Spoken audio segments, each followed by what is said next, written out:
안녕하세요. 꾼꾼이 팀장입니다. 이번 영상에서는요, 부동산 불황의 시기, 오늘의 집 위기 대응 능력은? 이라는 주제로 한번 말씀드려 보겠습니다. 오늘의 집이요, 얼마 전에 이제 작년 2022년 총괄 실적에 대해서 발표를 했습니다. 4분기까지 다 결산이 끝나서 2022년 총괄 성적이 나온 거죠. 이걸 보면서 오늘의 집이 앞으로 전망이 어떻게 될 것인가, 그리고 우리 판매자로서 앞으로 오늘의 집에 어떻게 대응을 해야 될 것인가에 대해서 한번 생각을 좀 해보려고 합니다. 이번 영상을 통해서요. 오늘의 집 매출 및 영업이익이에요.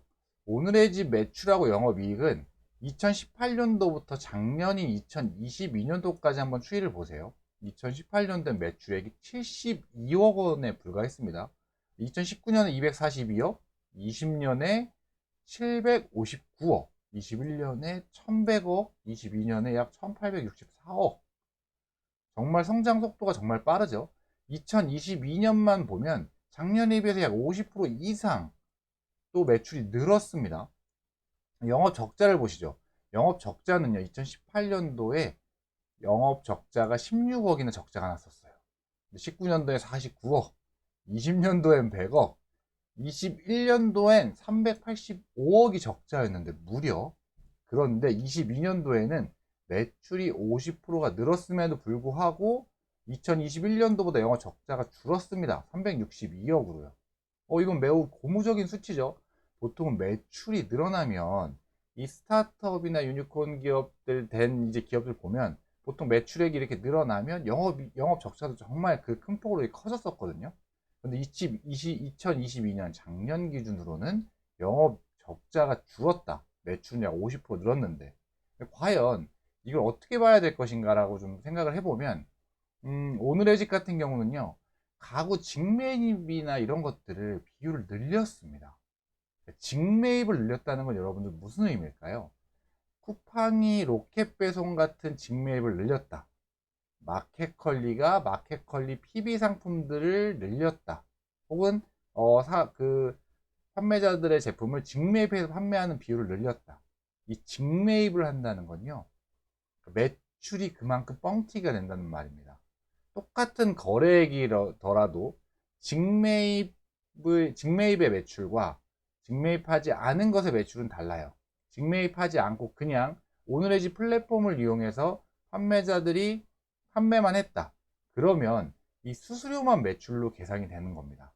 10%의 판매자들이 내는 수수료, 20%의 판매자들이 내는 수수료만 매출로 계산이 되는데, 오늘의 집이 판매자들의 제품을 직접 직매입해요. 그리고 소비자들한테 직접 판매를 합니다. 그러면 수수료 개념이 아니라 이 판 매출액이 전체, 거래액이 전체 매출액이 돼버리는 거죠.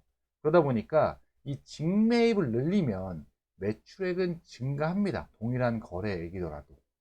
그런데 오늘의 집도 마찬가지 11번가가 그러했듯이 21년에서 22년 이 여기의 차이는 이 직매입 비중을 좀 높였어요. 이 지금 직매입을 계속 늘리고 있는데 오늘의 집이 가구나 이런 인테리어 소품 쪽에서요. 왜냐하면 이런 직매입을 하게 되면 첫 번째 장점은 뭐냐면 우선 소비자들한테 배송을 빨리 해줄 수가 있습니다. 가구 같은 경우 배송이 늦는 경우가 많잖아요. 근데 오늘의 집이 자체 배송 이런 시스템을 갖추고 배송을 해주게 되면 훨씬 빠르게 소비자들의 만족도를 높일 수가 있겠죠. 근데 그런 것 때문에 이런 직매입 비중을 높이는 거거든요. 물론 매출을 높이기 위한 어떤 방편이기도 하고요. 그래서 지금 실제 21년 대비해서 2022년 매출이 1176억에서 1864억으로 늘어난 약 50% 넘게 늘어난 이 수치는 조금은 완전히 다 50% 매출이 늘었다라고 보시는 것보다는 조금 직매입이 껴있기 때문에 직매입 비중 높아진 게 껴있기 때문에 매출액 실제 거래액은 한 10에서 20% 정도 늘지 않았을까라고 생각을 합니다. 이거는 어디까지나 저의 뇌피셜이고요. 예, 그런데 이제 고무적인 거 아까 말씀드린 거 적자가 21년 대비해서 줄었다. 매출은 늘었는데 상당히 괜찮은 내용이죠.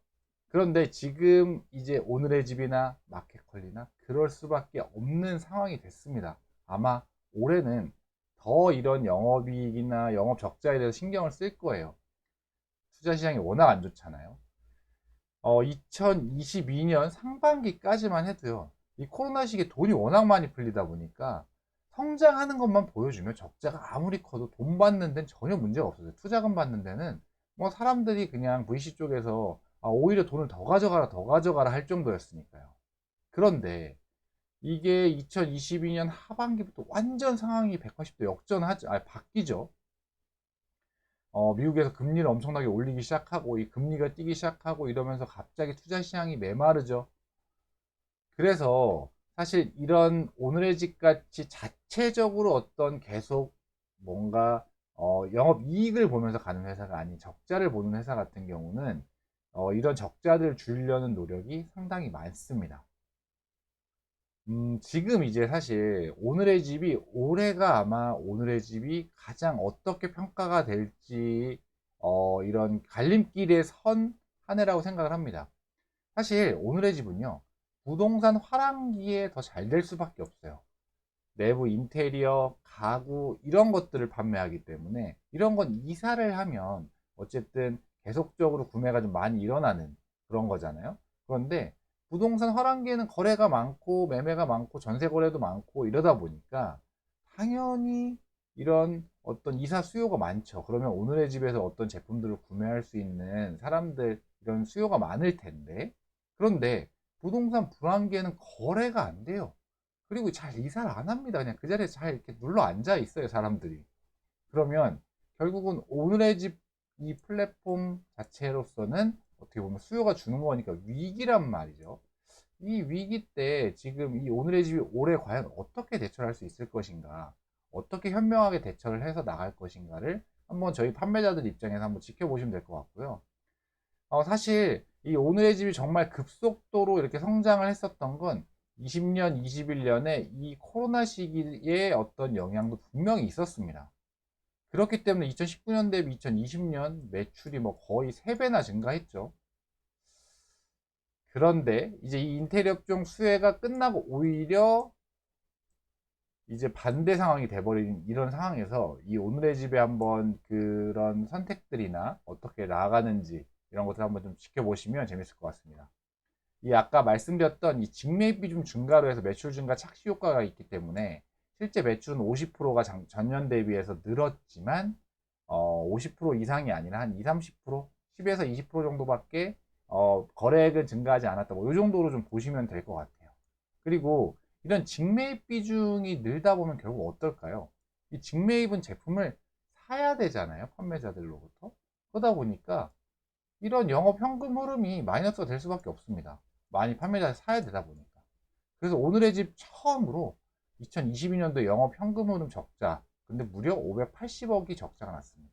영업 현금 흐름입니다. 영업 현금 흐름. 현금이 이제는 직매입 비중 늘리면서 현금이 자꾸 이제 고갈되는, 크게 이제 고갈되는 그런 상태로 가고 있다. 하지만 2022년도 5월 달에 2,300억 투자 미리 넉넉히 받아놨죠? 네. 오늘의 집은 그때 이제 뭐 투자하고 싶다는 업체들이 이제 줄을 섰었기 때문에 2,300억 이것도 자지에서 받은 걸 텐데 넉넉하기 때문에 뭐 이 영업현금 흐름 적자 이런 것들은 크게 문제가 되진 않습니다.